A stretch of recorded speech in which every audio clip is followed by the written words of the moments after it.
এভাবে চলতে থাকলে তো রেয়ান্স ফেল করে যাবে। ও যদি ঈশানীকে এতটা সময় দেয়, এতটা ইনভলভ হয়ে যায়, তাহলে তোর বোর্ড এক্সামই পুরো খারাপ হয়ে যাবে। আর এটা তো ক্রুশিয়াল টাইম ওর জন্য। No, I have to tell him. আমার কি যায় আসে? ও তো আমাকে হয়তো পছন্দও করে না, আর আমি ওরা ঈশানীর মাঝখানে ঢুকি সেটাও হয়তো চাইবে না। But at least I have to try.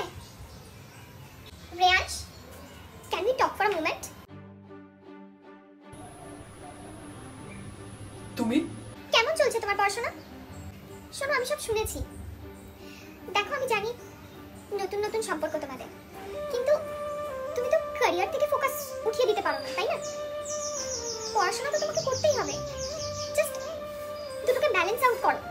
I know Ishani বয়সের সাপেক্ষে অনেকটা চাইল্ডিশ, তাহলে তো তোমাকে ম্যাচিওর হতে হবে, তাই না? আসলে ও তো খুব বাচ্চা। ধরা পড়ে গেছিস। তা তোরা দুজন এখানে করছিস কি? তুই কি আমার নামে রেয়ান্সের কাছে চুগলি করছিস নাকি?